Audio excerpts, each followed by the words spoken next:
601. Okay. So just a reminder to the public, since we're doing both in-person meeting today as well as we're monitoring the chat box or the webinar. If you have any comments that are not on the agenda during the comment period, please raise your hand virtually and let our clerk know, and we will call you at the appropriate time. And she will unmute you and you can speak when called upon. So that was just a reminder. Let's go ahead and do a roll call, please. Commissioner Charleston? Here. Commissioner Laney? Present. Commissioner Oblea? Here. Vice Chair Hovey? Here. Chair Lee? Here. All right. Pledge of Allegiance. Vice Chair Hovey, can you lead us in the pledge?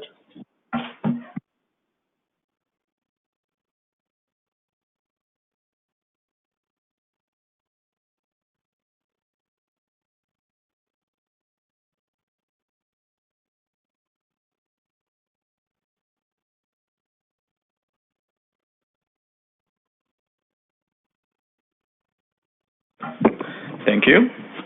So we got a long agenda today, so we'll try to move along as quickly as possible. So any additions or revisions to the agenda from staff or the commission? Okay, hearing none, I don't need to solicit a motion, right? We don't have anything. Okay. It looks like we don't have any presentations. Do we have any presentation? Okay, we'll move on to item 6, public comments. Do we have any public members wishing to speak on any of the items that's not on the agenda?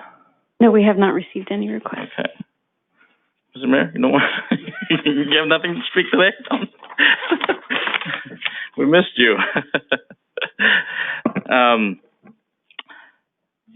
All right, so consent calendar. Do we have anything on the consent calendar that I need a motion on? I move that we accept the consent calendar. Second. Roll call, please. Commissioner Charleston? Aye. Commissioner Laney? Aye. Commissioner Oblea? Aye. Vice Chair Hovey? Aye. Chair Lee? Aye. Motion passes 5-0. All right. Now, let's move on to the public hearing, item 8. Again, just a reminder that if you have any comments on the item, please let our clerk know on the virtual setting by raising your hand. And here as well, please fill out a speaker card on any of the items that you wish to speak on. So 8.1, translation impact threshold, my favorite subject, VMT analysis. And we have a consultant with Interwest as the traffic engineer for the city making this presentation. Thank you. Thank you, Jason. Chair and members of the commission, I am back to talk about my favorite subject, transportation. So this is something where I was here back in February talking about the implementation of SB 743, and now we're back to talk in more detail and hopefully have a recommendation for adoption of a threshold for City Council. So just kind of real quick to take you through kind of where we came from. CEQA is kind of an ever-changing and evolving process, and over the years, different laws have been enacted related to trying to meet the state's goals for greenhouse gas reduction. SB 743 is sort of the latest one in that chain of events. Just to give an overview of kind of the existing process and what SB 743 and the law is trying to do here. Right now, we use intersection level of service to determine whether an intersection is quote unquote working well or not, and if a development generates enough traffic to make that level of service go below the city's existing level of service thresholds, then that's a CEQA impact, and they have to mitigate those impacts to a less than significant level. So that's kind of the process now. There's a traffic study that's done that looks at the level of service based upon existing and projected traffic volumes.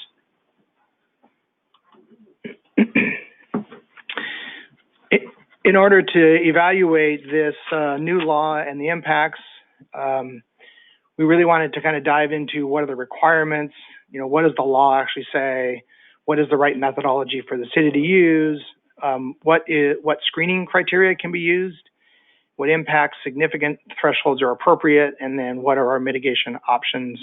And then lastly, what do we do about level of service? If we're keeping level of service, if we're not keeping level of service, sort of what do we do about that?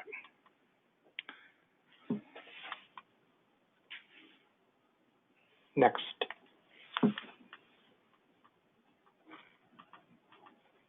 There it goes. Okay. So I'm going to kind of step through this process. SB 743 is the law. It gets put into the Public Resource Code or codified, and then the Code of Regulations, which is what the resource agencies or the different departments at the state level kind of put into what their policies and regulations are. And then that kind of sort of trickles down to us having to adopt procedures based upon those documents. So first, SB 743, what does the law say? And when the law was passed, there was 2 legislative intent statements that were put in there by the legislature. One is that the law is there to ensure that the environmental impacts of traffic continue to be properly addressed and mitigated through CEQA. Secondly, that changes in the law, we need to make sure we're balancing the needs of congestion management with goals related to the state's wanting to have more infill development, promoting public health, and active transportation, all with that goal of reducing greenhouse gas emissions.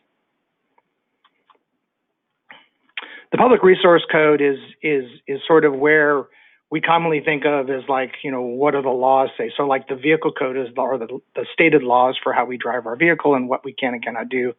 The Public Resource Code is a similar thing when it comes to CEQA.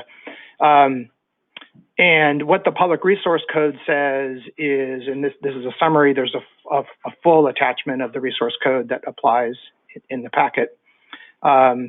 But that the criteria that's selected should be promoting the reduction of greenhouse gas emissions, that the Office of Planning and Research shall recommend metrics to be used. Automobile delay or level of service shall not be considered a significant impact on the environment.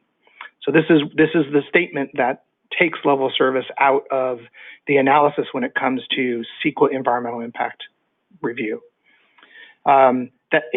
The criteria that's being imposed does not relieve the public agency of the requirements to look at significant impacts related to air quality, noise, safety, and other things. So you can't just use this new metric. When you're looking at it, you have to look at projects as a whole and kind of what their impacts are going to be. And then the adequacy of parking shall not support a finding of significance pursuant to the section. So basically saying parking, whether there's adequate parking or not adequate parking, is not a CEQA impact. Maybe an operational impact, it may be an impact to the community that's near a development or to the development itself, but it's not an environmental impact. And then there's this OPR guidance. So the Office of Planning and Research is an entity in the state that does research and provides recommendations for the resource agency to make sort of their final rulings on how they're going to recommend implementation of the laws.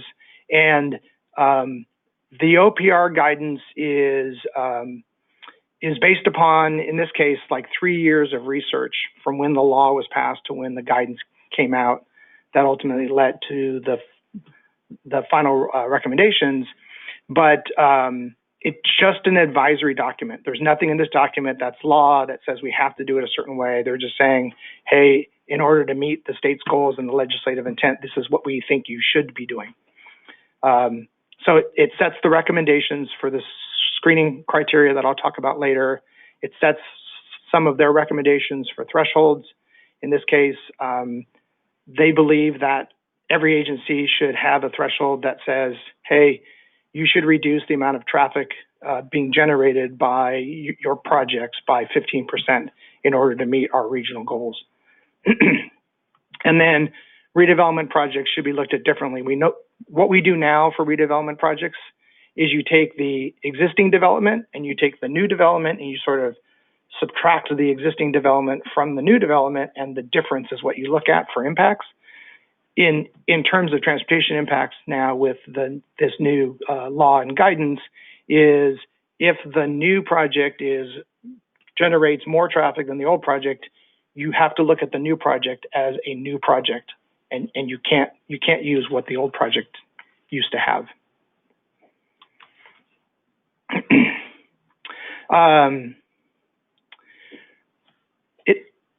It also talks about kind of what the recommendations are for projects that have to be evaluated and what potential mitigation measures are.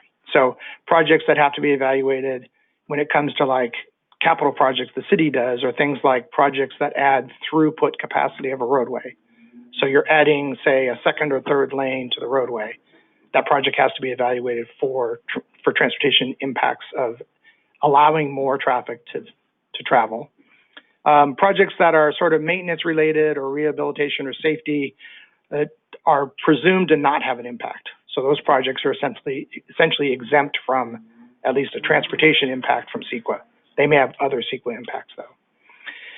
And then projects that decrease the vehicular capacity will have are also presumed to have a less than significant impact because they're actually not allowing as much traffic to flow or drive around, adding vehicles to the system. And then for mitigation measures, I'll talk more about this, but transportation demand management measures are measures that try and control the demand for traffic. Travel demand management is sort of things that are trying to reduce the amount of travel that's occurring. So that guidance then led into the Resource Agency adopting a code of regulations. And what they determined was that vehicle miles traveled, or VMT, which I'll be talking about, and we talked about back in February, we had the video that sort of explained what VMT was.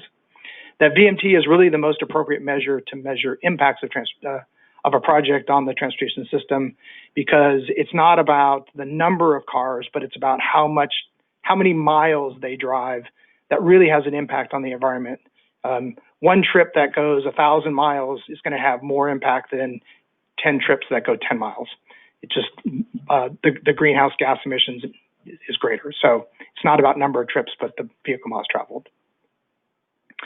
I'm not going to go through every one of these, but it's kind of similar to what the OPR recommendations are. The lead agency has the discretion to choose the most appropriate methodology and our thresholds, but in compliance with the state law, which is why I talked about that earlier. And then the requirement shall apply beginning on July 1st, 2020, which is in a couple weeks. So one of the things that's really interesting to me was the original law, SB 743, specifically talked about transit-oriented development. The original law's language and intent was only to apply to transit-oriented development. And what happened is, since the law was adopted or signed by the governor, as it went through this process of being codified and going through the OPR review and recommendations and then into the California Code of Recommendations, it went from being this somewhat narrowly defined land use type to all projects. So it's something that was very surprising to a lot of us as we were following through the process, because what came out the other end was much more broad than maybe what the original intent or law said. So that gets us to what we're here to talk about today is the agency's procedures, and we're going to be, hopefully getting through this and making a recommendation for what are our thresholds and procedures going to be. And this is going to be a multi-step process. I'm here today to get some support and recommendations for staff. We're going to be going to council next week to get the council to approve something, and then we'll be coming back in a couple of months to come back with our traffic impact guidelines that we're writing, that's going to talk about how all this is really going to happen on a day-to-day basis as we analyze projects that come forward, the kind of stuff you're going to see in packets. So it's a multi-step process. The screening of projects, this is essentially saying, hey, there's projects out there that are presumed to have less than significant impact when it comes to transportation. Let's just identify those up front, and they get screened, or they just basically are presumed to have less than significant impact, and they get an automatic, essentially, exemption from the impact analysis. So, and that is a three-step process for the screening. One is to check if the project is within a quarter mile of a transit service stop, what's called a transit priority area. That transit service needs to have what's called high quality transit, meaning 15-minute headway or 15 minutes between buses, or better, less. Step two would be to check whether it's in an existing low vehicle miles traveled area. So the assumption is that in areas that already generate low vehicle miles traveled on a per unit basis, any development that goes in there that's of similar nature is going to generate a similar type of VMT. So if it's already lower than the thresholds that you've adopted, then you can screen it out as being less than a significant impact. WRCOG has an online screening tool for evaluating this process, and I'll kind of walk through what that means later. Step three then is to check for projects types, and this is for projects of specific types or size that are locally serving, that are presumed to have a less than significant impact, and I've got a list of those. And then if a project doesn't get screened out through that process because it's either too big or generates too much VMT, then they would have to do a traffic study. Just like now, projects have to do traffic studies where they look at doing some modeling work, doing some trip generation, and then seeing how many of those trips impact the intersections. This would be a similar thing where the traffic study would be looking at, okay, how many vehicle miles traveled will this project generate using the regional model? So step one is this transit priority area. The city of Eastville actually has no quote unquote high quality transit at this time. Most of our transit services run 30, 40, or 60-minute headways. So, that's all well above the 15 minutes. That's not considered high enough quality that it's getting choice riders. It's really getting the people that for whatever reason can't drive a car or choose to do that for other reasons, but it's not getting people that would ordinarily drive their car because the transit service is just so good and reliable when you get down around 15 to 10 minutes service. So for the most part, the entire city doesn't fall within this sort of screening check, at least at this time. And then the second check is for the VMT threshold. And one of the things we do have to do as part of this check is the project in similar size, scale, and scope of what's in the general plan. So one of the things to kind of realize is that the regional models that are done for traffic forecasting and projecting are all based upon cities' existing general plans. So when this modeling work is done, that sort of sets out all these vehicle mile traveled estimations, that it's all based upon these adopted general plans in all of the agencies. So if a project comes in and it's generally in conformance with the general plan, then it's okay. If it's not, then the screening criteria for step two wouldn't apply, because the potential VMT generated that project is going to be different than what the model's predicting. So what we would do is we would go to this online tool, and we would actually zoom in on the map to the parcel or parcels where the project is, click on that parcel, and it would bring up the sort of already generated vehicle mile traveled data that was done in the modeling work that WRCOG did. And then you would compare the estimated VMT from that parcel or that zone to whatever the city's threshold is. And if it's less than the threshold, then the project would automatically be screened out without having to do modeling work specific to the project. Does that make sense? I see some nodding heads. So it's basically a way through modeling work that's already been done to allow a project to move forward and not have to do their own have the developer have to pay for, additional modeling work to be done. So we should thank WRCOG for doing this work for us. It's a great tool and will be a lot of help. Step 3 is this project type. So these are all types of projects, types of land uses that are presumed to have a less than significant impact because they are, in effect, shortening trips. So locally serving retail, locally serving schools, local parks and daycare centers, gas stations, banks, restaurants.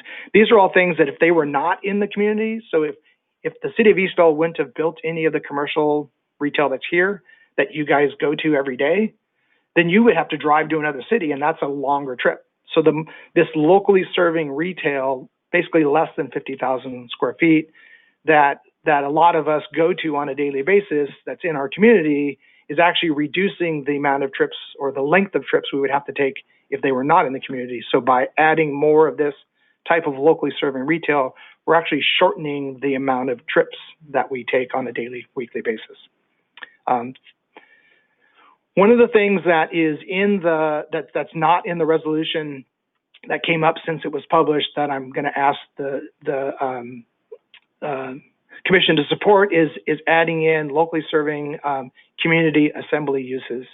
So this would take into account any sort of community center, any sort of houses of worship, and those kind of things. Those are generally serving the local community, and they would be presumed to have a less than significant impact. So that's something that we'd like to add to the resolution. And then projects generating less than 110 daily vehicle trips. So this is a threshold that not only the state agrees with, but is sort of in conformance with what most cities have already had in place for when they required a traffic study to be done or not on development projects. So, 10 or 11 single family homes, 16 multifamily, a 10,000 square foot office, small light industrial warehousing. Those things generate such low amounts of traffic that there's really going to be no significant impact by any one of them. What you may have, though, is if there's a whole lot of them, you may have a significant cumulative impact, and that gets covered by things like traffic mitigation fees and those kind of things where they just pay in a small amount. But as far as CEQA analysis, the project itself, they would be small enough that they wouldn't generate a significant environmental impact. And then the last thing on there is, there's going to be weird things that come up. As we know, developers like to come up with really creative projects that you can't just put on a list, and this list would be ever changing and growing. So what we added in there was the community development director has the discretion to decide, yes, this is a locally serving land use or project that would not have a significant transportation impact, and that would be a determination that she would be able to make. For the projects that then don't get screened out, they would have to do, as part of their traffic study, they would have to do this vehicle miles traveled analysis. And it's something that developers that are already sort of in this realm are already doing traffic studies. So this would just be an additional scope that the traffic engineer or transportation planner consultant would do for them. And they would use the regional model, the Riverside County model, to predict the VMT for the development project. And then that would be compared to the city's thresholds. So then the question becomes, what threshold should we choose? And again, the threshold that we choose needs to meet the legislative intent, comply with the law. We should consider the OPR guidance, but we're not required to follow it. And it should be reasonable. It should be reasonable and something that is obtainable. So one of the issues with the OPR guidance is for many cities in California, it's not obtainable to reduce VMT by 15%. What developers would have to do would not be possible to get there. So we came up with 4 options for consideration. The first option is consistent with the OPR recommendation of 15%. Second one is, since this is kind of a greenhouse gas emission reduction, hey, let's look at the regional air quality and greenhouse gas emission goals of the SCAG region. Well, that ends up being 14.3% below. And just for a comparison, if we were to apply all the trip reduction, transportation management measures we could to development projects in suburban style communities, the most you can probably get is around 8-9% if you're aggressive and you have a community that supports that. Getting to 14 or 50% is really, really difficult without significant changes in the community layout and structure. Option 3, consistent with the regional transportation plan, sustainable community strategy, and for the future year VMT. So this is kind of the general plan build out. The regional transportation plan, or the RTP, and the SCS is the SCAG's regional plan that the modeling is all built off of. So basically, if it's consistent with that, and you're doing better than that, then that's a threshold. The last one is to base it on existing VMT for the city or the region. So a new project comes in, is it going to generate vehicle miles traveled on a per population basis that's better than what you're doing now? So that's kind of the fourth option.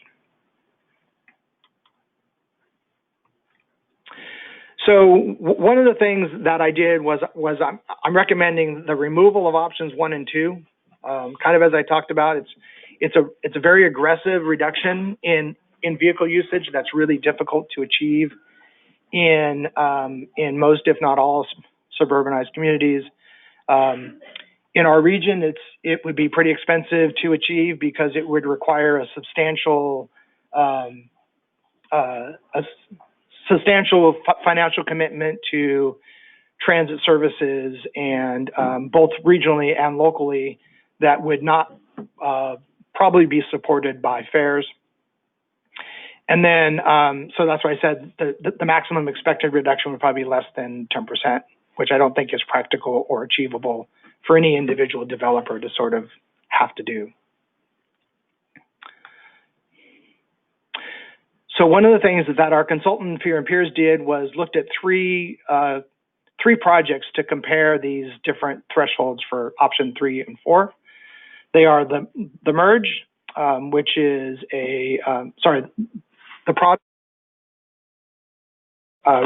residential project. The merge, which is an industrial project. There's a handout that has this information. And then the LEAL, which is a mixed use project, not too far from here. So we looked at all three of these and said, okay, if you just took the projects as they were defined and ran the regional model, how much VMT would be generated by those land uses in that project?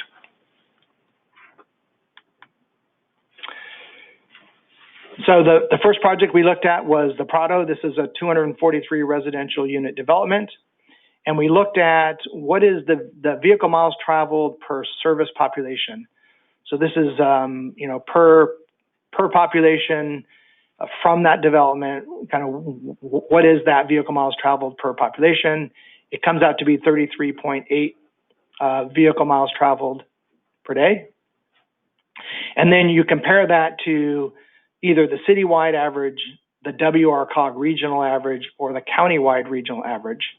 Now, one of the things the OPR guidelines do recommend is use the regional averages essentially as large as makes sense.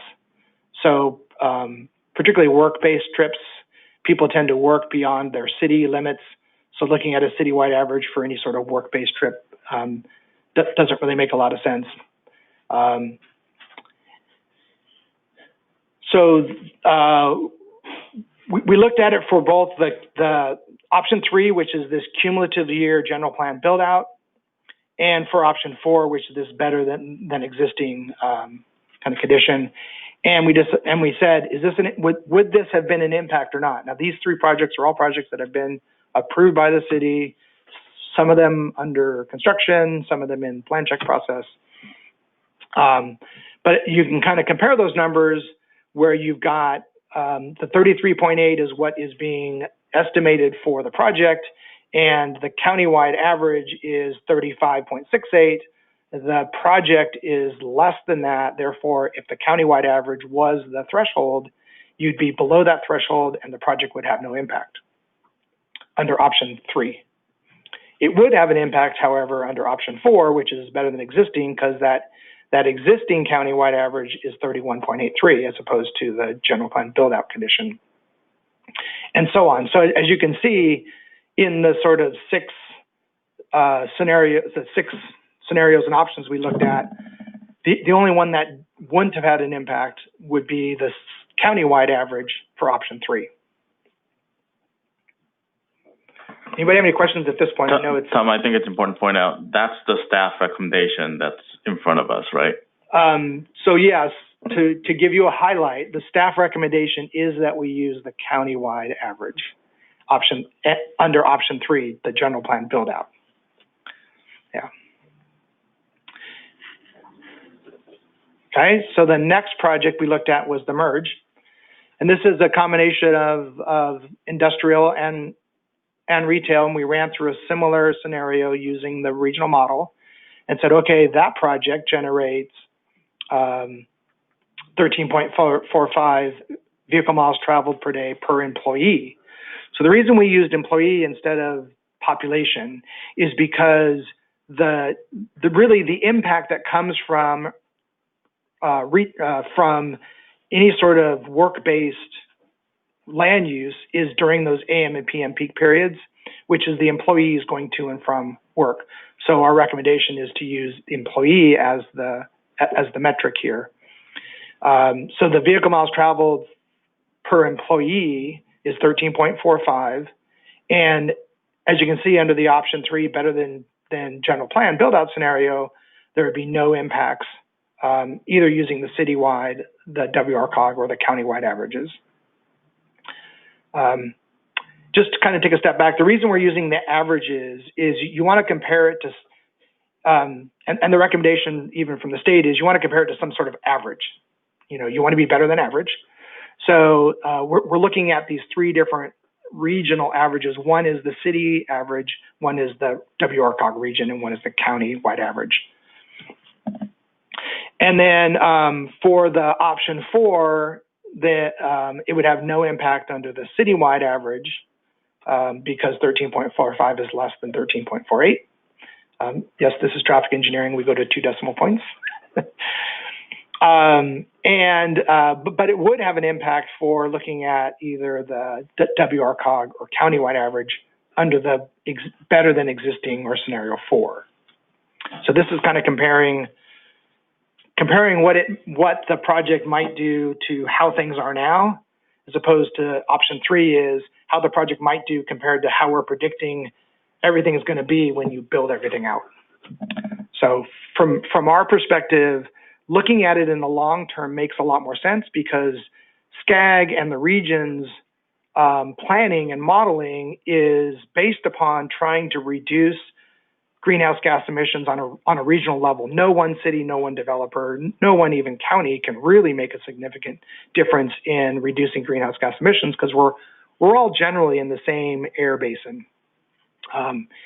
And that it needs to be done on that sort of super regional level. So when you look at the SCAG plan has greenhouse gas reductions built into it as part of the planning effort for, okay, all this development might happen.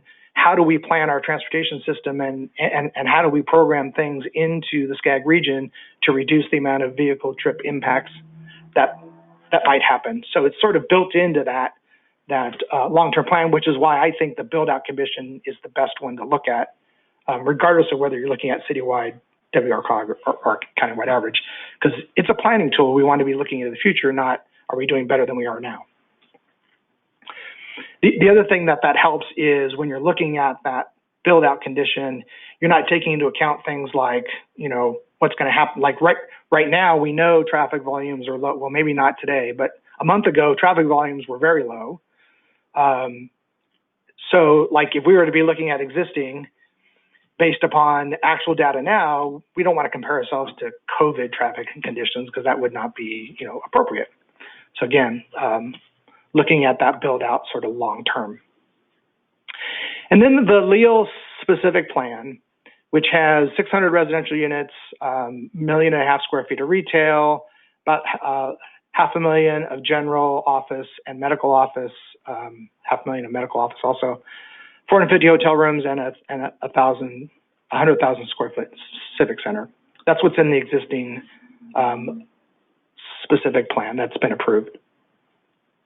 So one of the things about this analysis that I'm going to caution you on is that this analysis was done without taking into consideration whether any of those uses on the site would be locally serving. So for instance, if you go back and you think about the list we had earlier, the civic center, maybe the hotel, some of the medical, some of the retail, and even some of the residential, if it's low-income housing, can sort of be taken off the plate because that is types of developments that are going to reduce VMT in the region. So this is the most conservative approach that we could look at. And as you can see, it generates a lot of VMT, 51.68 vehicle miles traveled per service population for the project. And no matter what scenario or what option you look at, this project at that scale would have impacts. So, Mr. Chair, can I chime in? Yes, Commissioner Blair. Just listening to you, it's kind of going against what we would want. We would want more vehicle miles traveled to get people from outside our regions coming into our area to shop and to buy and to spend money. So isn't it kind of going against what we're really wanting? Isn't that, I know that's what the state requires us to do, but isn't it kind of going against what we really want to happen in our community? well, so Mr. Relea, I think it's kind of it's a two-part question and answer. One is you want people that live in the community to shop in the community and to go to the restaurants in the community and support the community businesses, because hopefully those businesses are owned and or employed by people that live in the community. And that's kind of the broader goal is people should be shopping and working closer to where they live, because then you're supporting your neighbors. Maybe city staff can talk more about the goals of trying to bring more people in, but that's if you think about it in terms of if you're capturing a market that is, so say you want to get more people that live in Jurupa Valley to come here to shop, or right now they're going to Riverside. Well, that's still a reduction in VMT. You're providing a closer option for them to do their shopping. So, again, this whole thing is based upon the state's goal, which of reducing greenhouse gas emissions so that the air is healthy for us to continue living on this planet.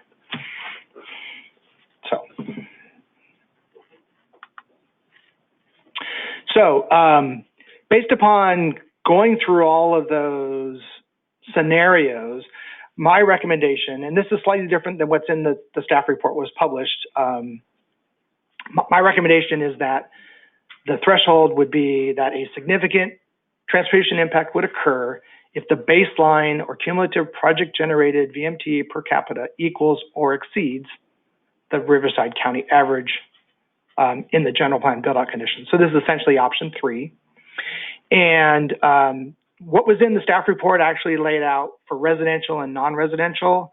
And what I had a talk with the consultant yesterday and today, and kind of looking at what some other cities are doing, is my recommendation is that this is kind of a generic level threshold, and that how we look at each individual type of land use in terms of, are we looking at per resident, per employee, service population, that stuff we're going to build into the traffic study guidelines.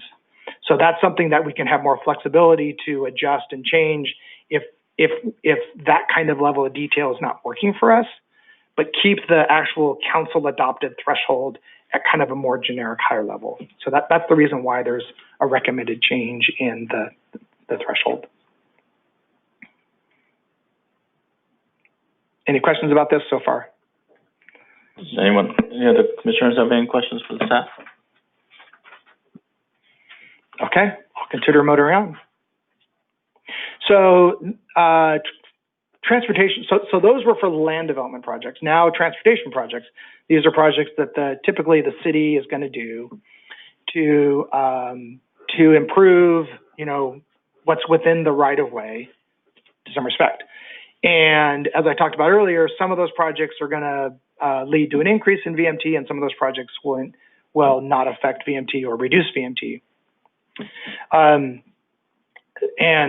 What the state is recommending is that roadway maintenance, traffic control devices, turning lanes that are for either, helping the safety at an intersection, but not for more throughput traffic.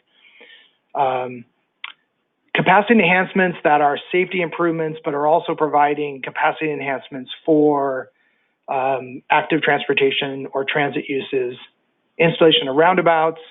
The reason that what's in there is, although it does allow for more throughput on the street, because it is a significant reduction in stops and delays at an intersection, it is a greenhouse gas reduction alternative to a signal.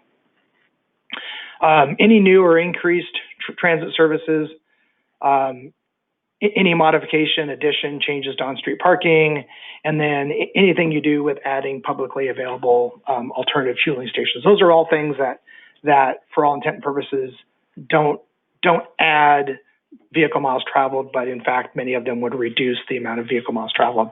So those projects would have a less than significant impact.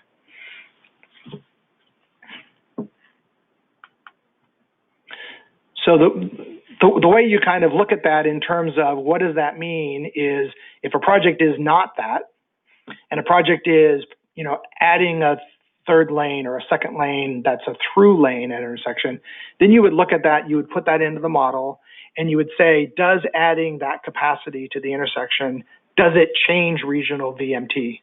People may choose to use that route over a different route, but if it's essentially the same distance, that doesn't change regional VMT. Again, we're looking at regional VMT. It may change the VMT in your city, but if it's not changing it regionally, like you're not building something that's connecting to places that aren't connected now, and people are going to go, ooh, I can now go that way.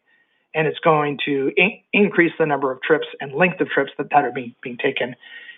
Anything that would sort of induce travel, that would essentially, if it's less congested, people have a tendency to want to drive or drive more. So as you uncongest things, it actually induces more travel. So this is basically a threshold that would say, if you have a project that's adding to the capacity, you would model that, and if it does increase regional VMT, then it would have an impact. If it doesn't reduce regional VMT, then it doesn't have an impact. Okay, that was easy. So then comes the big question. Say we have a project that has an impact. How do we mitigate that impact? So right now, when we have a project that has a level of service impact at an intersection, it gets mitigated by adding to the capacity of the intersection to where it comes to an acceptable level of service. So adding turn lanes, adding through lanes, doing those types of things that add to the capacity so that the delay at the intersection is less. But in this case, it's vehicle miles traveled. And how do you reduce vehicle miles traveled? Well, it's a much harder sort of tangible thing to do. So it's a little more complicated in terms of not just what the measure is that may work for any particular project, but also how do you measure and how do you monitor that over time, that the development, the developer, the business owner, the property owner, whatever, is continuing to do what they need to do to ensure that that vehicle mile traveled reduction happened and is happening over time. So there's things like diversifying the land use. If you have a project that is all residential and they have a VMT impact, adding some locally serving retail on that site to make it kind of a mixed-use project reduces VMT. Improving the active transportation network. The more opportunities you provide for people to walk, bike, use their skateboard or scooter or whatever is going to be one less trip that they potentially take in a car. Improving the transit services, either locally or regionally. more people that can use the transit service, good level of transit service, that potentially gets people out of their cars. Installing workplace amenities such as lockers and showers. So, the biggest complaint we hear from people about riding their bike to work is, I get there and then I'm all sweaty, particularly, in Riverside County, it gets hot out here many times of the year. And so having an office building have, showers that are accessible and usable by their employees and a place to put their bike that's secure rather than on a post outside makes a huge difference whether that person will consider using their bike to go to work. Commute-based rideshare programs, most counties are required and have these programs up and running. So having a developer maybe either requirement of their tenants to be involved in that program and providing some financial support for that program are things that can be done. Providing local microtransit options such as bike share and scooters. This is kind of sort of similar to the active transportation networks is, for people that don't own a bike, maybe if you have a shared bike and you have a way for them to get that inexpensively for occasional use that they'll consider using that instead of getting in their car. And then straight out subsidizing non-vehicle based trips. So somebody who owns an office building, pays the employees to not drive. They keep a record or you have some way of monitoring that. And if you, at the end of the month, if you only drive, so many days and you use alternative ways of getting there, carpooling, riding your bike, taking transit, telecommuting like we're all doing now, then they get a cash payout. A lot of that subsidization used to happen actually in the 80s and 90s. There used to be laws across the state that required that, where if somebody didn't drive to work, the employer was required to pay them, and those have all since been overturned. So the other thing that's kind of on the table here is WRCOG is working right now on a regional VMT mitigation program. So as I talked earlier, addressing VMT and getting people to drive less is a regional issue as much as it's a local issue. And, for the most part, the biggest impact on VMT in this region is probably more Metrolink service. People commute a long way from here, and providing things like a regional program that funds additional, more frequent, more trains would actually have a huge impact on reducing VMT because right now the trains are pretty full, and providing more capacity on those trains would help reduce regional VMT, and therefore the VMT that happens in each individual city is sort of less important in the scheme of things, and you're addressing it regionally. So they're looking at that now. They had a report prepared that kind of look at, is it possible, what are the options we can look at? And they're from everything I know, they are working towards having a regional VMT mitigation program similar to the TUMF, where the developers, employers would pay into, like a one-time fee into a program where that would then subsidize these regional programs and or services or projects. And then once you put these mitigation measures in your conditions of approval, somebody has to monitor that they're done. So this is going to potentially result in additional staff time and effort. There is already or should be mitigation monitoring going on by staff for development projects. Typically those mitigation measures though, and the monitoring is done when the project is done and accepted, because most of the mitigation measures are sort of physical or built into the project. But a lot of these trip reduction measures are ongoing. So one of the things that we're going to be writing into the traffic impact guidelines and working with city staff on is mitigation monitoring program. What does that mean? How do we do it? What are we going to require of anybody that has a mitigation measure? Do we make them do annual monitoring, biannually, every 5 years? What's reasonable to ensure that whatever they were required to do is happening.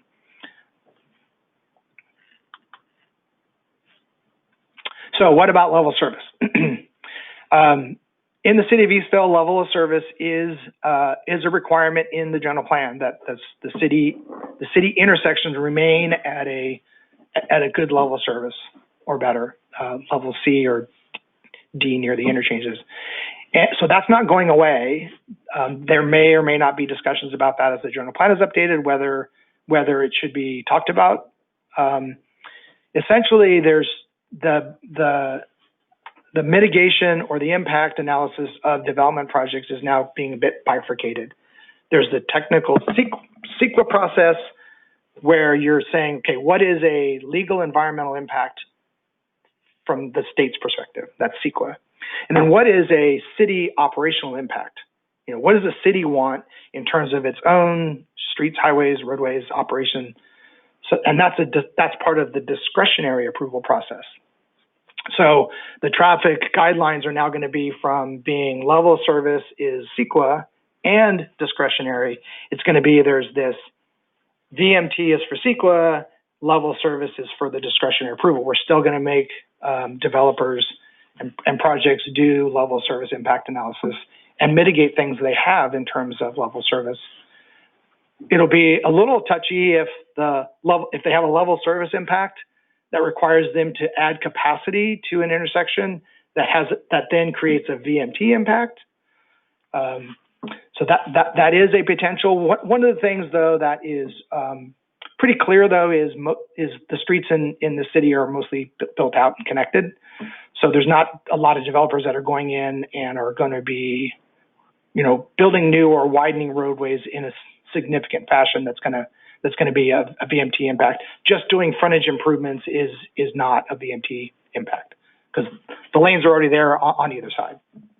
So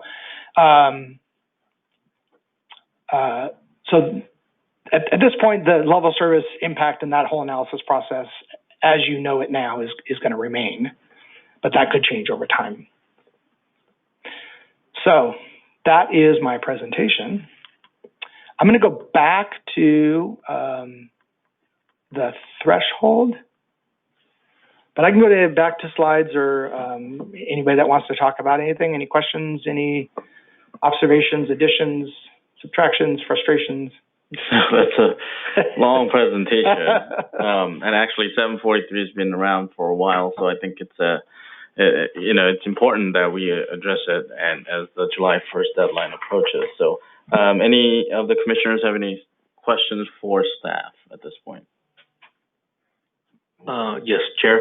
Yes, Commissioner Oberlea. Just out of curiosity, now the Limonite extension and the bridge over the channel, will that be increasing miles traveled, or would it be not affecting it?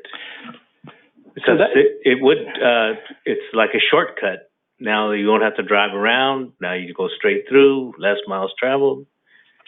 Yeah, so Commissioner Oblea, that project will actually be the first project that uses the VMT analysis. It's their environmental document is waiting for this, essentially this threshold to get approved before they can do their analysis. The environmental work that they're doing, they knew that they weren't going to get everything done and be able to get it approved before the July 1st deadline. This is Jason Killery, Planning Manager. So I'll address that more specifically in the second item, which is coming before you, which actually addresses the environmental that Limonite Gap is going through. But in theory, that could be what we would call like a VMT neutral project in theory. However, the analysis that was done for that particular project did not include an in-depth VMT analysis because this threshold did not exist. And so part of the reason why it is on today's agenda, as well as forecasted for City Council's agenda for next meeting, is to be ahead of that July 1st deadline, which would shift in that methodology. That was my so hopefully question. Hopefully it's earlier in the agenda at council than this, I think. So any other questions? Commissioner Charles. I do have, thank you, Chair. So I guess my question would be is that you know, after a presentation like that and all the things we read, is that this is going to be tougher on our developers. That's all there is to it. And if we have plans that go in line with our general plan, and one of the questions I had before I read the whole thing was, you know, it seems like they've eliminated a lot of the mitigations because it's just basic vehicle miles traveled. And at what point, you know, do the averages from the past or the county, you know, how do we get to use that as a mitigation, I guess I'm asking. So if we know we're going to do a hotel and we know we're going to do the Leo property, we don't have an exact like that, but the county does. We've done enough housing where we know we have averages there. We've done, you know, many other projects that we could base off of.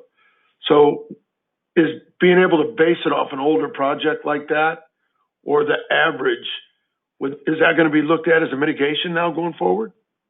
So I'll just touch on a piece of it in generic terms, and then I'll shift it over to Tom. So in looking at the city of Eastville, our development fabric, if you will, is pretty much built out. So the idea behind it, when you look at a project like Leo, that's most likely going to trigger an environmental impact report anyway. And so the idea behind, if we did do what you're suggesting and actually analyzed it to set it from a build out standpoint, there's not really too much benefit that can occur from it because the projects that are remaining still would trigger that environmental impact report. And so that is kind of the concept, if you will, of why we're choosing to recommend option number 3, because it actually, in a sense, makes it project specific, and then that developer, if you will, you know, can focus on the technical aspects of that particular project as it relates to, you know, any of our CEQA thresholds. So let me address the average question. All of the numbers are based upon not actual measured numbers, because it's basically impossible to measure how many average. I mean, I could probably have you guys keep records and we could determine what your average vehicle mile traveled a day were if you kept accurate records, but that doesn't happen. So this is all based upon estimations in a regional traffic model. So when we're comparing averages of either existing or even future, we're comparing the averages based upon a combination of trip generation estimates, existing traffic counts that were taken on a 1 or 2 day period sometime in 2012. You know, and that model gets updated, but it's still a model. It's a prediction of what's happening and what might happen. So you're comparing averages that are all sort of theoretical averages. So it's kind of weird because we're so used to wanting to have everything be actual and real. But I mean, even level service is still based upon an estimate. Because I could tell you an intersection is running at level service B or C, and we could walk out there tomorrow for a 15-minute period, it's operating level service F. And someone could say, that's level service F. I could say, well, but if you look at it over the whole hour or look at it for an average for the day, it's A or B. So it's a very subjective analysis, even though, I sort of jokingly said 2 decimal points, which is kind of weird for traffic engineers because everything we do is more of an art than a science, and 2 decimal places never really make sense, but that's just the way it is, and the thresholds are made and sort of what the standard in the industry is. But it's not based upon actual reality. It's all predicted modeling. And I agree with that 100%. My question is, though, as we finish the presentation, when we start saying that we have to monitor things, that's not an estimate anymore. That's a cost to us. And when it says there's no significant impact to the city, if we have to monitor some of these last projects that we're talking about that are going to be covered by VMT, that's what I'm wondering. How is it going to affect us financially, and how is it going to affect our developers? So I can speak a little bit to that, Commissioner, and Tom alluded to it. So that the concept also is that we would still have level of service as a development standard, if you will, that would give us a nexus to actually at the intersection or road segments to mitigate. So there could be cost recovery or reimbursement. Say a traffic signal needs to be modified from a timing standpoint, or through lanes or turn lanes added that are directly correlated to that development going in, and that can still happen at a city level. Okay. And so that would be most likely through a condition of approval, and wording on that conditions of approval would be most likely specific to the project. But when we come back before you with guidelines of how planning staff, for instance, and engineering staff would impose these type of I don't want to use measures, but conditions onto the project, that's how the city would protect itself. Okay, that makes sense. Thank you. So, correct me if I'm wrong, the TIA guidelines that you'll be bringing up later, that will include all of those new, I guess, VMT-related conditions, and other elements related to that, based on these objective, right? And correct me if I'm wrong, but on a technical level, Tom, are you saying we're putting the OD and the PA stuff into the TIA guidelines? That's correct. Okay. Mr. Chair? Yes, Commissioner Oglaya. My question is, you're recommending option 3, and how does that compare with the other cities and towns in our area? Are they going to be? Is that going to be a similar option for them as a threshold? I wouldn't want us to be more strict than the areas around us. It would discourage development in our area. That is a great question, a question that we all had of ourselves and have been monitoring. So not every city has adopted theirs yet. The city of Riverside adopted theirs last night, and the Planning Commission adopted essentially option 3. The City Council adopted option 1. So the City Council went with the OPR's recommended 15% reduction. Now, City of Riverside is in a much different position than we are in probably every other city in the county, because they have lots of areas that have high quality transit, and they have their averages for vehicle miles traveled per resident is much lower than the countywide averages, just because of the way that they're built and the nature of their built environment. And the City Council pointed out that they have adopted greenhouse gas emission standards at the city, and they wanted to be consistent with that. The city of Corona adopted theirs a few months ago. Theirs are essentially what ours are.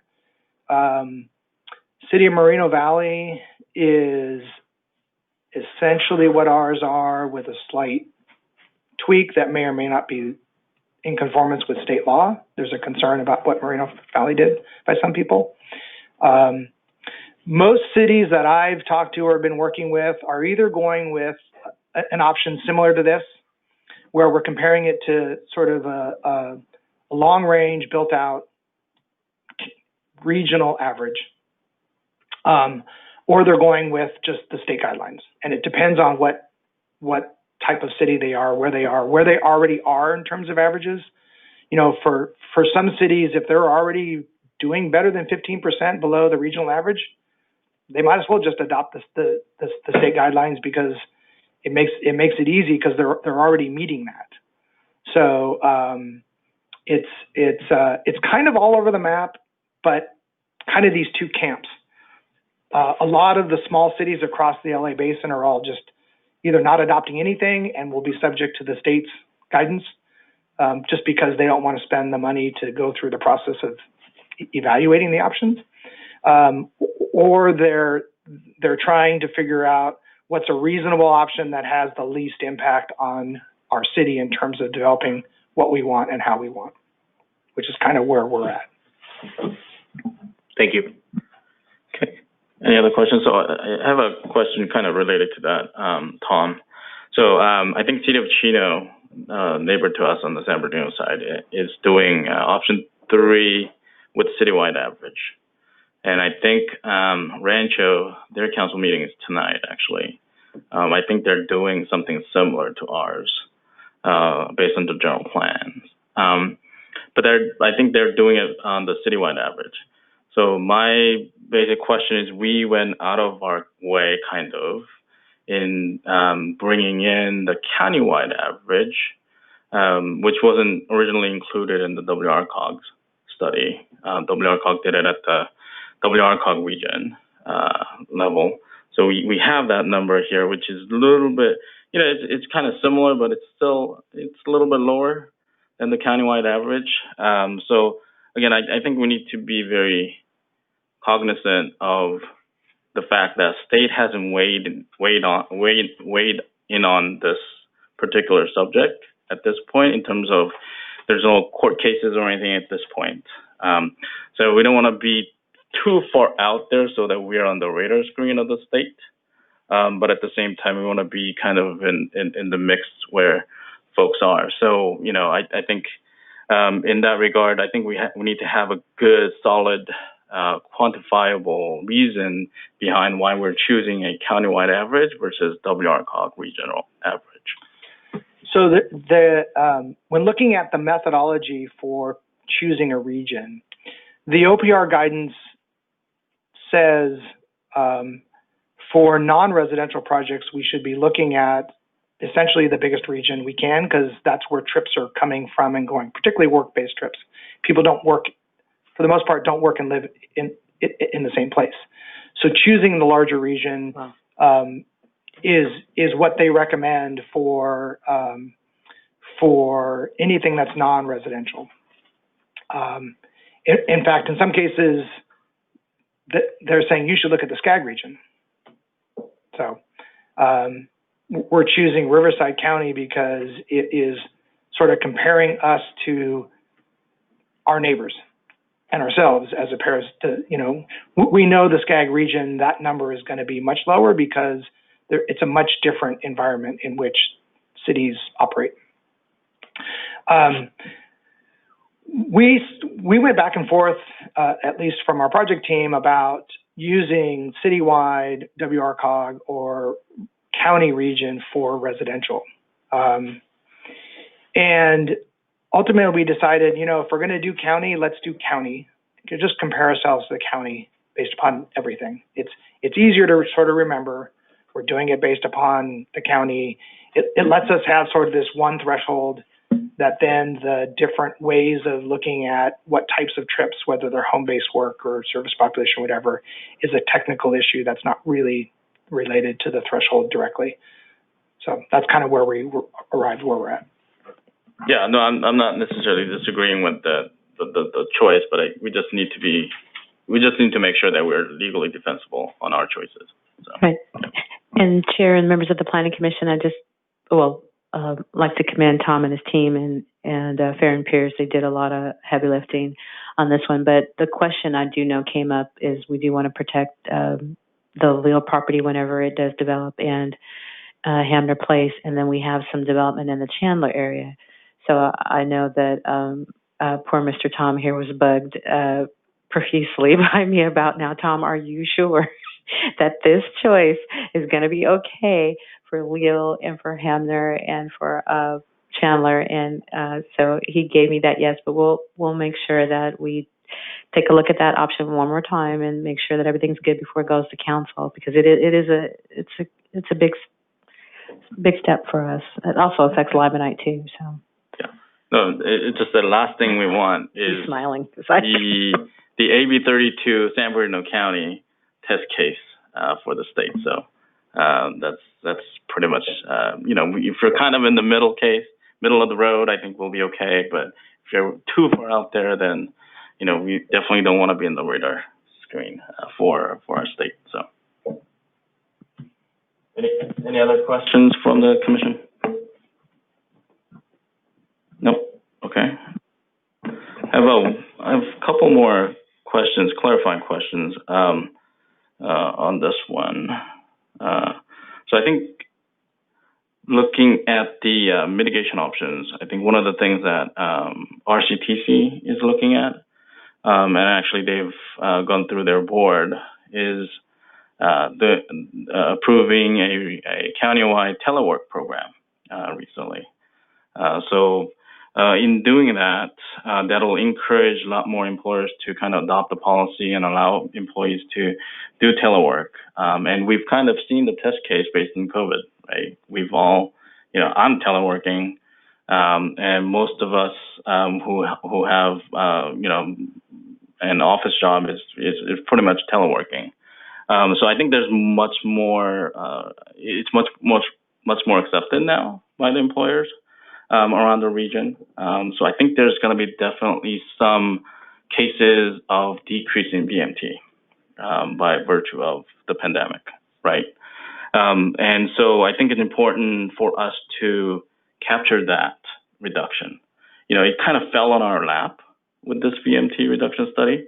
It's more like a freebie for us because we didn't make anybody do this, right? And it just kind of occurred, with this COVID-19 thing. So I think it's important when we talk about future mitigation that we capture that reduction so that we can possibly support what WRCOG is doing with their mitigation banks or any other exchange system that they're kind of developing. And then we can put those voluntary mitigation credits to use for our developers. I think that's something that we can do.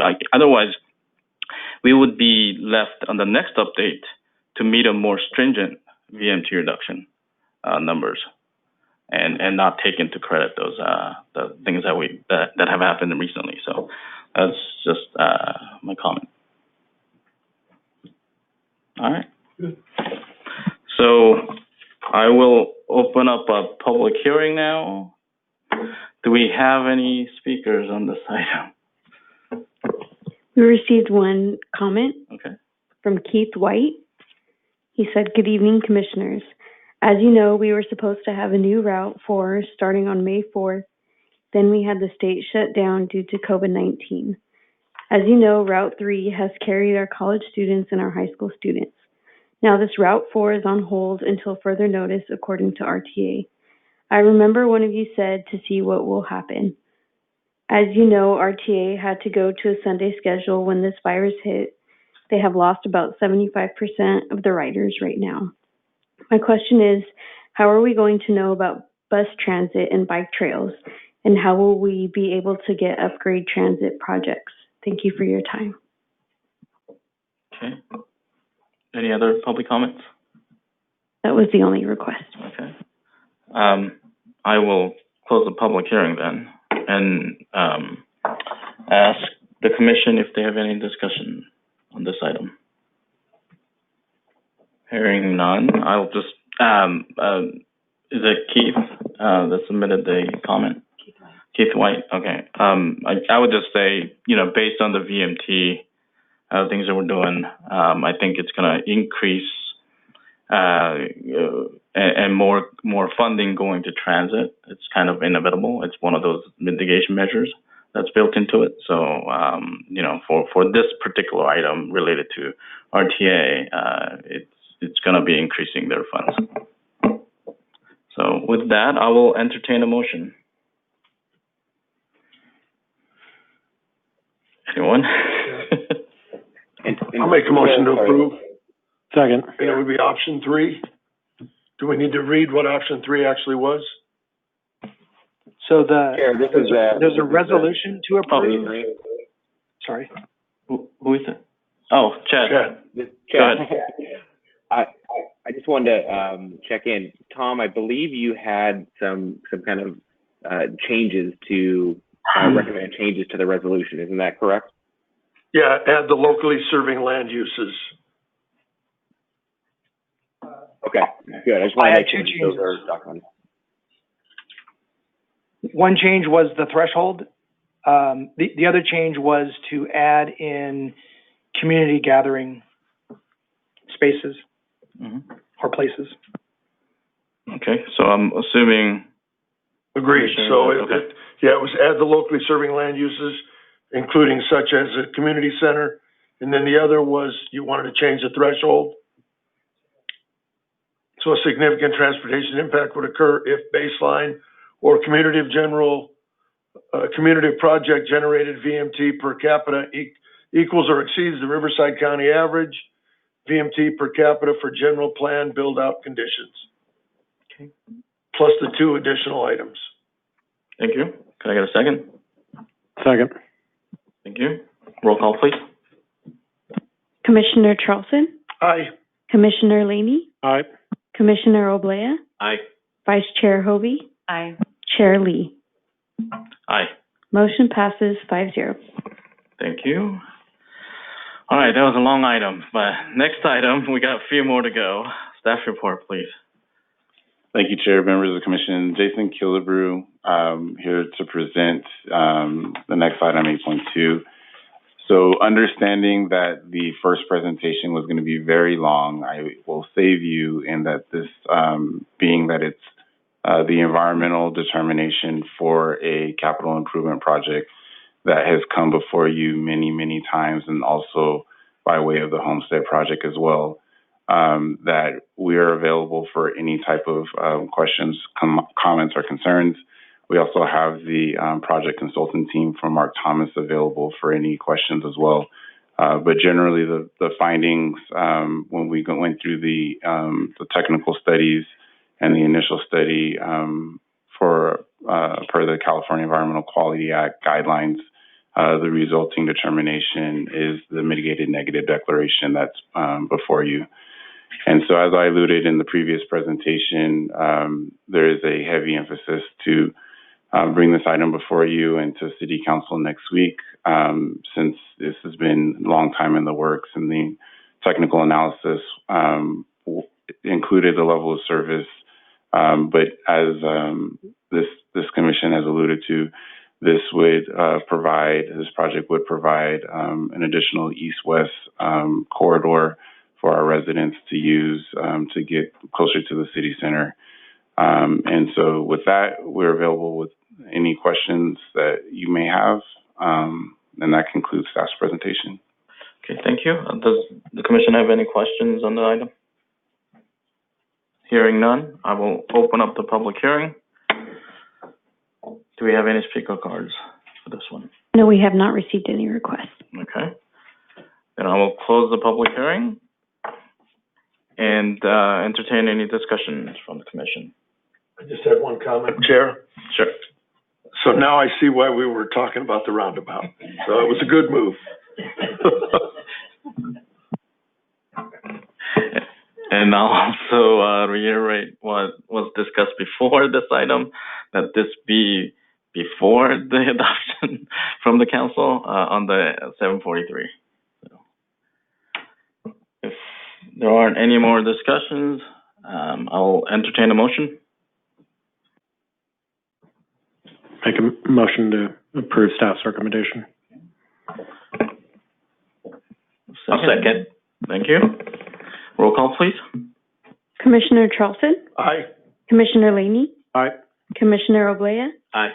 Vice Chair Hovey, Aye. Chair Lee. Aye. Motion passes 5-0. All right, that moved fast. So hopefully next one will be the same. But looking at it, probably not. All right, item 8.3, major development review and amendment to tentative parcel map 37635. Staff report, please. Good evening, Chair and members of the Commission. My name is Alan Lim, Assistant Planner, and I'm here to present PLN 19-234, Major Development Review and Amendment to Parcel Map. Before you tonight is a major development review for 2 industrial warehouse buildings totaling roughly 341,000 square feet, and an amendment to the tentative parcel map 37635 to subdivide 21 acres, to subdivide roughly 21 acres of land into 2 parcels and a letter lot commonly known as Limonite Avenue. So for the overall location and to paint the picture, we've included a bird's eye view of the city of Eastvale, highlighting the ranch development on the northeast corner of Eastvale. In terms of the specific project location, the industrial development is located in planning 7, 8, and 9 on the eastern side of the ranch specific plan, which directly abuts the Cucamonga Creek channel. So building 1 is highlighted in blue, roughly 264,000 square feet, and building 2, roughly 77,000 square feet. I would like to make a correction to the staff report, as is the diagram alluded to airport-related uses in Chino more northerly, but we've relocated down to be much direct to the ranch development. And here is an updated aerial view of what's currently built, and this has been recorded as of May 11th, 2020. As you can see that there is light industrial development at the north side of the ranch, which is located in the city of Chino. So previously approved projects by the Planning Commission as of December 19th, 2018 had been for 3 industrial buildings, which totaled roughly 337,000 square feet, and a tentative parcel map to subdivide the project into 3 parcels and a letter lot, which is commonly known as Limonite Avenue. The current proposal has been reduced to 2 industrial buildings, but the square footage roughly is consistent at 341,000 square feet. In addition, an addendum has been provided and prepared as an attachment, and this is addendum to the EIR for the project, which had been analyzed for consistency to what had been previously approved.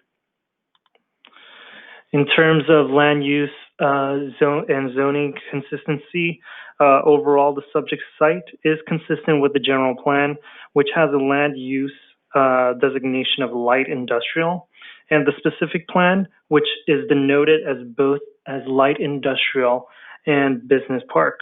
So these designations support uses such as warehousing, distribution, manufacturing, and office, which is in line with this proposal. So in terms of development standards, the proposed project meets the minimum lot width, depth, height, and as well as parking development standards per the ranch specific plan. And in terms of building intensity, staff has drafted up a matrix in order to include the specific plan's target development intensity, as well as what has been approved by Planning Commission and the county, as well as what has been built. Currently, if we did the math, the target development intensity is expected to be 1,812,000, but the current approved with this current proposed equals to roughly 1,400,000 square feet. This allows for roughly around 400,000 extra square footage for future development in the commercial planning areas of the ranch development. We've included the renderings. So this, in terms of architectural design, the site incorporates reflective glazing, pop-outs, concrete form liners, and I'm just going to be running through these elevations fairly quickly. We can go back if you have further questions later on. And this is for building 2. As you can see that there are varying colors that match the overall theme of the ranch development. And here's another view from Limonite Avenue. Additional elevations.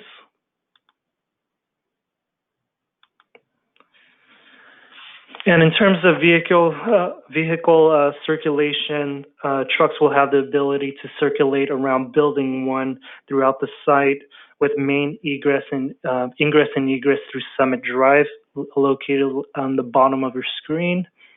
Access along Limonite Avenue will be a right in, right out, and will be conditioned to provide appropriate striping. Here's the vehicle circulation for building 2. The same, similar to building 1, it's a right in, right out, but instead the circulation does not extend throughout the whole site. Rather, there is a point at the end of the loading area seen on the right of the screen, which allows for trucks to do a 3-point turn and to pull out. In terms of the ALUC requirements, the requirement for ALUC unobstructed landing area within Zone C is 20% and 10% in Zone D. So Building 1 exceeds this requirement with the use of 20% of open land space, and it restricts height of landscaping and lights to 4 feet. Building 2 exceeds this requirement by providing 14% open landing space. So in terms of the tentative parcel map, it would be a subdivision for 2 parcels. One parcel which locates Building 1 is roughly 13 acres. Parcel 2, which houses Building 2, is 7 acres. And as you can see, that there is Lot A for Limonite Avenue. So staff's recommendation is to consider the addendum to the Environmental Impact Report, number 498, approve the major development review for the construction of the 2 industrial warehouse buildings and associated on-site improvements, and approve the amendment to the tentative parcel map number 37635 for the subdivision to 2 parcels and a street. I believe the applicant is currently on the line. If you have any further questions or concerns, thank you. That concludes staff's presentation. Okay, thank you for the staff report. Do we have any questions for staff at this time? Yes, I do. We approved the other site before, correct? And I just remember going through and making sure that the building that faces the Edison easement was, I believe that there's supposed to be some sort of landscaping there because it's the Edison easement and then it's homes. And so we didn't want them looking just at the building, but has all of that been thrown out and we're starting from new? So you as the commission could add, that same condition. But generically what we did in evaluating the new proposal is we took a look at the 2018 proposal, and for the most part, we tried to translate as much of those conditions of approval into the conditions of approval for this project. But how would we know that the landscape condition was still put in there, but also on the Building 1 that faces Limonite, it looks like the different elevations and the glass and all of that, it doesn't face Limonite, it faces the parking lot, but people will be able to see the building on Limonite. So I was wondering what conditions you already have in there for landscaping and for just the visual effect of the building. Yeah, so we can just, there's a few constraints that we probably should have highlighted a little bit. Obviously, it's a narrow site, but it's the project that I previously talked about with item 8.2, the Limonite Gap. So with that bridge and some of the ramping and embankment and the skew of it, it really put some constraints on the actual building placement itself. And so that's why you have the parking lot that is in front of it and then the circulation around it. We can, if it pleases the commission, we can verify and or add a condition of approval that speaks to landscaping. One caveat to that is we would have to make sure that it is consistent with the ALUC zone, which does have some landscaping restrictions. But to your desire along the northerly property line, we can ensure that's in there. Thank you. Any other questions? Mr. Chairman? Yes. My concern is with Building 2. The north view is nice looking. I like that. but that would be the westerly view that runs actually along, right there, that one, on the right side of the building. That's the side that actually runs alongside Limonite, and that just looks like a concrete wall to me with some different color painting on it. Now, if they could add some vertical glass like they did in the front, see how they had that vertical full-length, what would you call that, glass or glazing? Like a few of those on the side, something to give it some definition, some bling, if you would, to make it look nicer, because that's what everybody's going to see, actually. So we need to get something nicer on that. Thank you.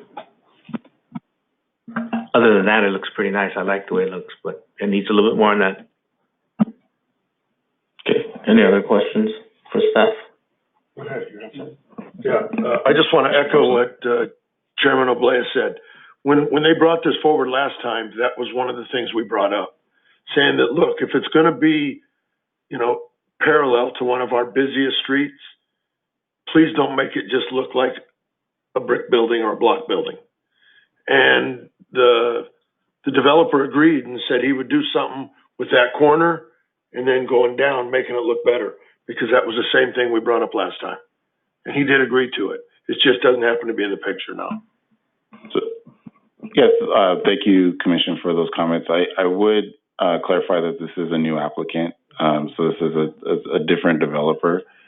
So, staff is committed to working with the applicant, and I'm sure the applicant, and they're on the line as well, so they can speak once this discussion concludes. But we can work with staff on getting some type of breaks with glazing and other of like material that they're proposing on that elevation.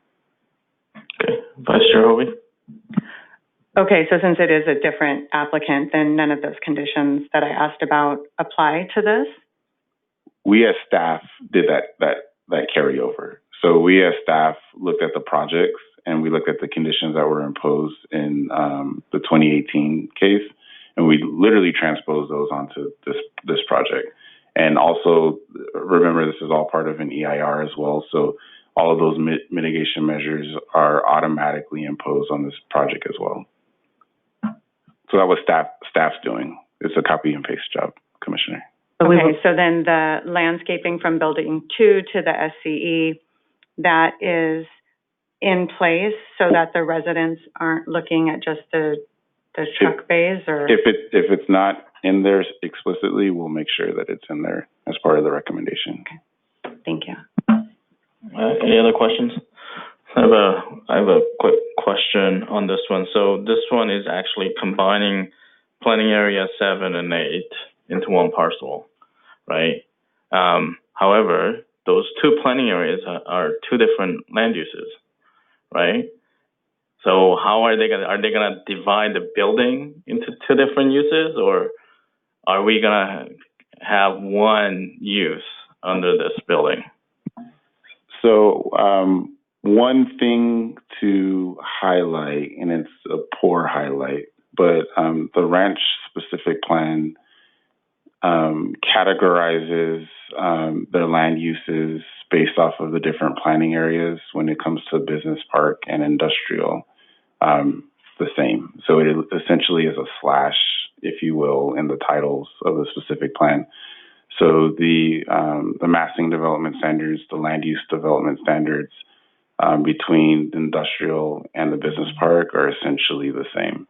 And so in that regard, there wouldn't be any impact with the two different planning areas and the buildings straddling those planning areas. Okay, I'm going to reserve my comments because I'm going to be on the soapbox for that one a little bit. But at this point, if there aren't any more questions, I will open up the public hearing. Does the applicant want to speak? I'll call on Steve Batchelor. Okay, Steve.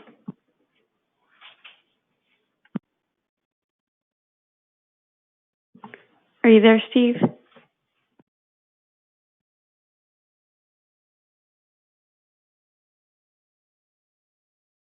Okay, technical difficulties a little bit. Hello, can you hear me now? There we go. Now we can. Can you now? Oh, good. Okay. Hello, everyone. This is Steve Batchelor from Western. Thank you for the opportunity. Appreciate your comments. Oh, good. Can you hear me? Hello? Yes. Okay, sorry. Okay. To address the councilman's, the councilwoman's comments, which wasn't mentioned by staff, but there is a hiking trail which we're conducting, which is a mirror of what on the east side of the Cucamonga Creek, and ultimately there'll be a bridge that connects those. So it's a fully landscaped fence, pedestrian trail that will absolutely shield the building, and so that was part of the initial conditions of approval, and so we will continue to do that. And really, basically, the building on the south side of Limonite didn't change. I think we already added a little bit more glass than was there. We are happy to add more glass along the Limonite frontage, but we did add more than what was there with the original applicant. With regard to the building one, the original approval, the truck court faced towards Limonite, so with that bridge, it would have been completely visible. Instead, by flipping the building, we have glass and landscaping, so it actually will appear a lot attractive from Limonite. Also, we are considering Limonite. You mentioned on one of the earlier panels that there's not much are actually going to, so we are doing that. And I think one of the key things is the original, as was mentioned by staff, we did a new traffic study. The original project that was approved with the 3 buildings had 1,877 passenger car equivalent trips per day. Under the new plan, it drops to 1,037 a day. So it's 840 less truck trips per day. Also, on the previous plan, a lot of the truck traffic for what was building 2 was coming off of Limonite. That was impossible with the new design, with Limonite being narrowed and more steep. And so we think it's a much safer design in terms of traffic impacts and the traffic coming off Limonite. So overall, a mass reduction in truck traffic, in addition of glass. We're happy to add glass and actually more landscaping, higher landscape percentage. So we've tried to do a job. And as Jason mentioned, the original conditions are in place, but we're fine with the additional points that were brought up. Okay, thank you. Any questions for the applicant from the commission? Thank you. Okay, thank you. Do we have any more speaker cards? No, we have not received any. Okay, thank you. Then with that, I am going to close the public hearing and entertain some discussion on the item. Comments? All right, then I'll go ahead and do this. It's kind of frustrating. It's not really our staff's fault, and it's not really the developer's fault either. But I guess then it kind of lies with the previous jurisdiction, which was the county. As you can kind of see, and I kind of commented on this one before when the other applicant brought up the project as well. We've developed the whole site with industrial. There's not a single business park use in that whole entire SP. Why? Because the business park uses and the light industrial uses are exactly the same, pretty much. So why do we even bother putting a business park designation there when we're going to entertain everything that's industrial, right? On this whole specific plan. So I think it's going forward. I think we should definitely avoid something like this ever happening, because we got zero business park out of this thing, and that's what I think for the most part, that's what our community actually wants, rather than having an industrial park in our city. And it's unfortunate that this is kind of almost the last industrial business park type of land that's left. And it's unfortunate it's turning out this way, but I think it's sad that you know that it's turning out this way, but you know at least we have the commercial piece. I suggest that going forward, when we're doing our general plan updates, let's make sure that we turn that commercial into something that's more trendy, I should say.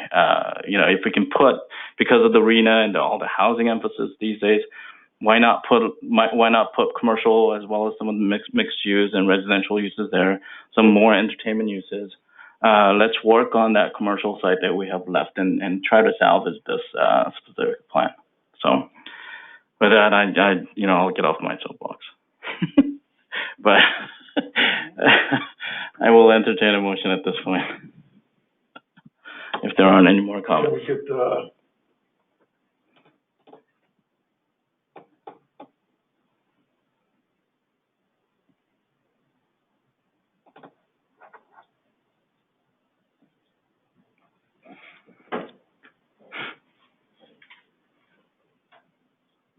so let me ask you a question before we make the motion then.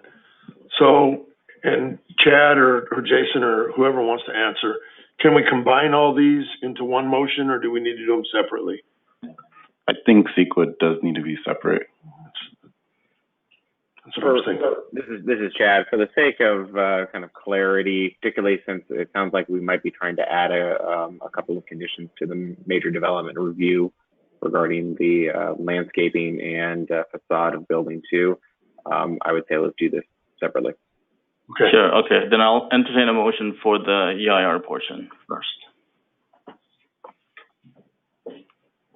I'll make a motion that we approve the addendum to the environmental impact report number 498, prepared for the ranch specific plan. Second. Okay. Roll call, please. Commissioner Charleston? Aye. Commissioner Laney? Aye. Commissioner Oblea? Aye. Vice Chair Hovey? Aye. Chair Lee? Aye. Motion passes 5-0. Okay. But I think we can combine 2 and 3, right? Yeah. So I'll entertain a motion for 2 and 3. With the addition of all the conditions. Okay. Motion. I make a motion to approve items 2 and 3 with the additional conditions that were mentioned regarding the landscape and the facade, the buildings. Thank you. Second. Roll call, please. Commissioner Charleston? Aye. Commissioner Laney? Aye. Commissioner Oblea? Aye. Vice Chair Hovey? Aye. Chair Lee? Aye. Motion passes 5-0. Okay, thank you. That's the end of the public hearing, so we'll move on to the commission business. 9.1, 1-year review of the drive-through operation for Starbucks at Goodman Center. Good evening, commissioners and chair again. To reiterate, my name is Alan Lim, assistant planner.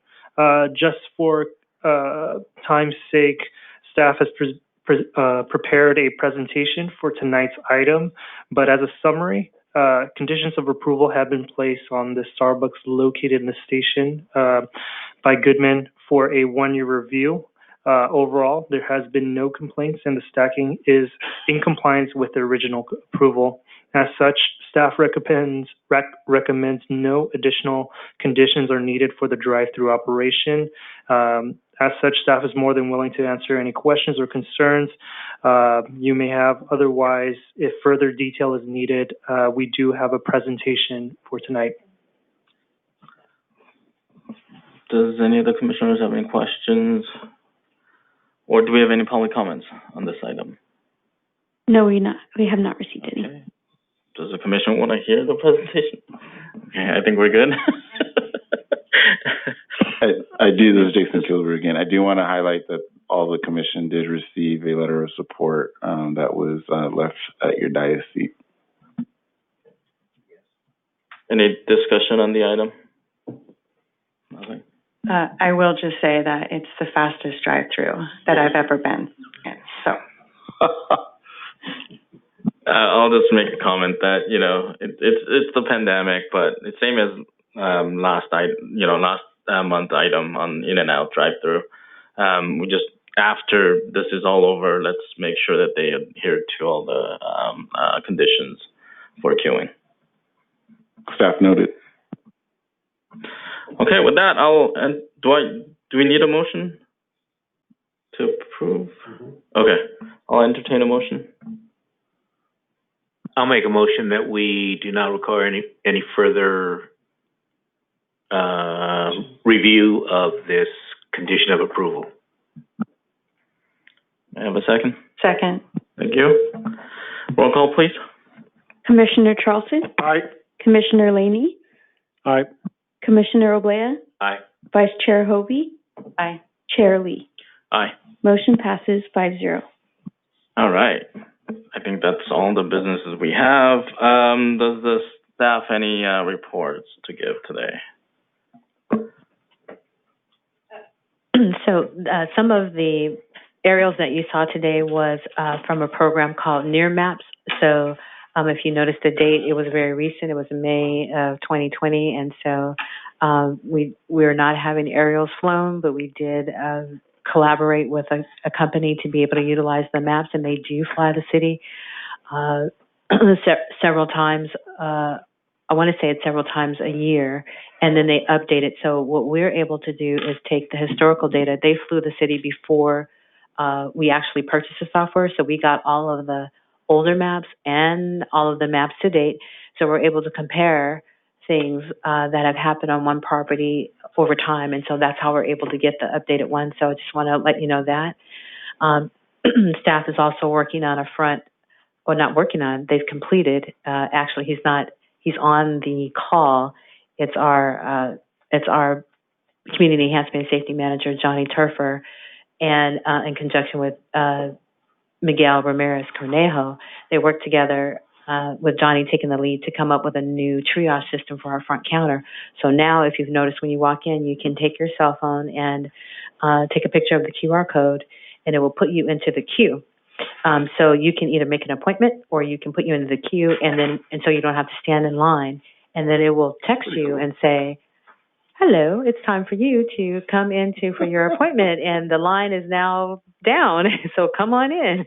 And a person can come in, they can be served, and then when you're done, it says, "Thank you so very much for coming in," and it allows you an opportunity to rate.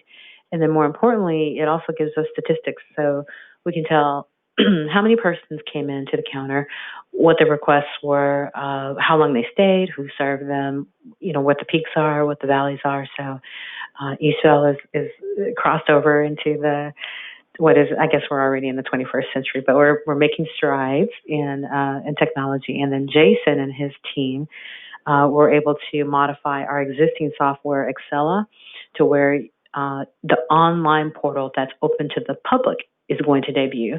So what you'll be able to do is to go online and get your patio permit or your solar permit or whatever have you, or even submit your planning application.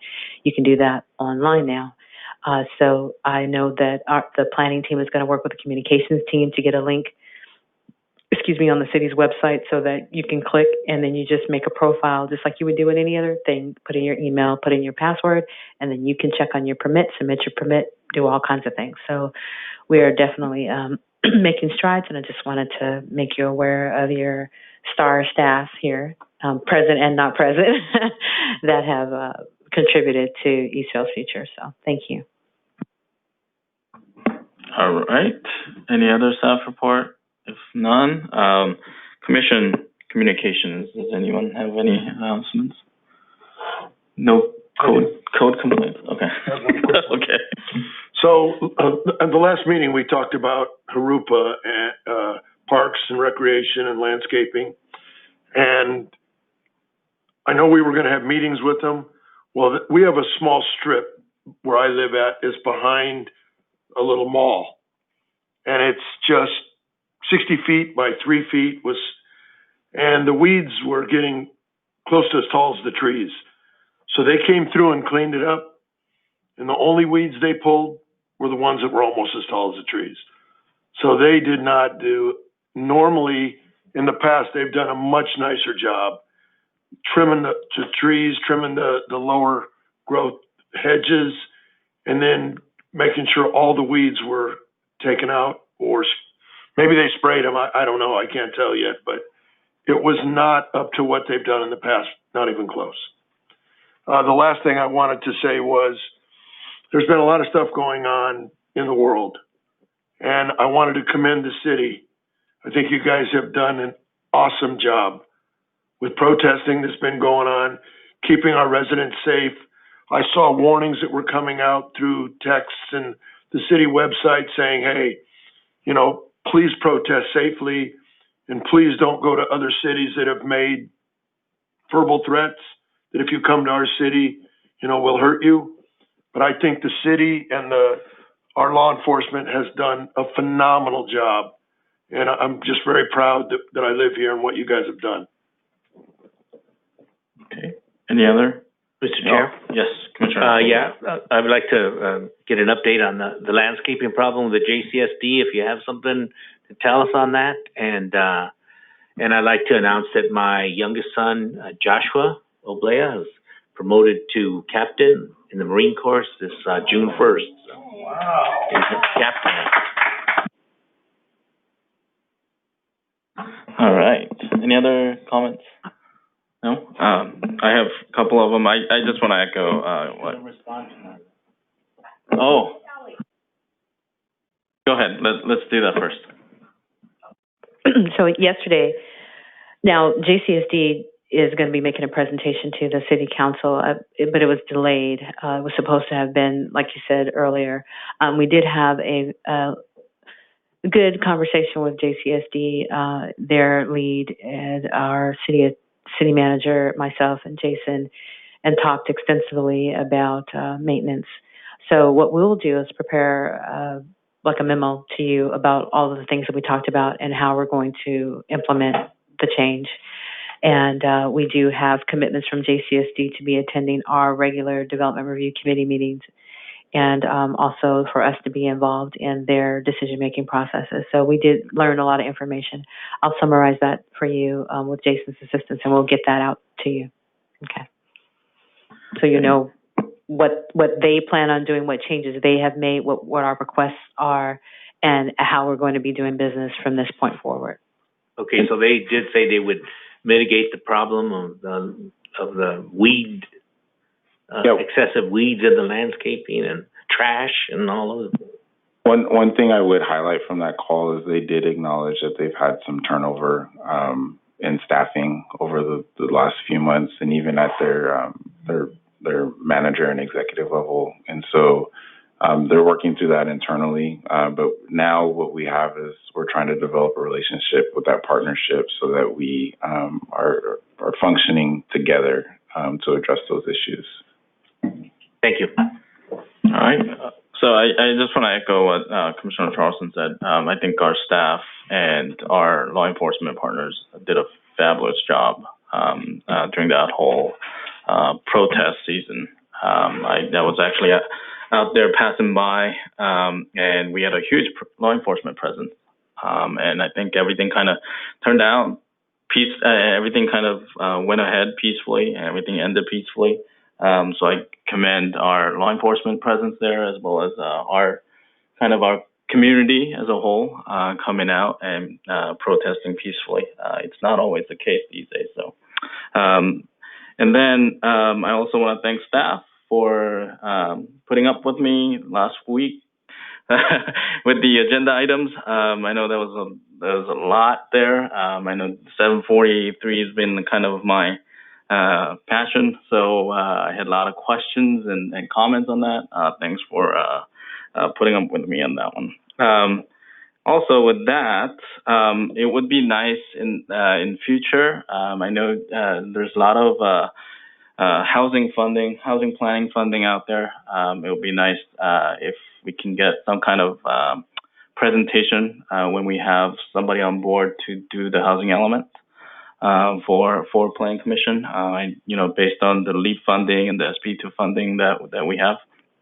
So I would ask staff if we can have some kind of presentation on housing element soon. And then lastly, I don't know if you guys have seen the news or not, but our agency my daytime work, SBCTA is trying to look at a tunnel underneath going from Rancho Cucamonga Metrolink station to the Ontario Airport. It's the Boring Company that's working on some other projects in LA, but it's kind of cool to bring that to the Inland Empire. So it's a cool project. And then I kind of thought about Eastville maybe, with our Leo project and the entertainment district idea that we have in the general plan update that we have. It'd be kind of cool to have a tunnel that goes directly to the airport and bring the international travelers as well as other travelers from the state to our city with that. So it's a lot cheaper than a traditional rail or light rail or even freeway. Maybe we can work with our partners over in RCTC to make that happen. So, all right. Thank you, and I will adjourn the meeting. It's is that 6:55? Yep. Okay, 7:55. Yeah.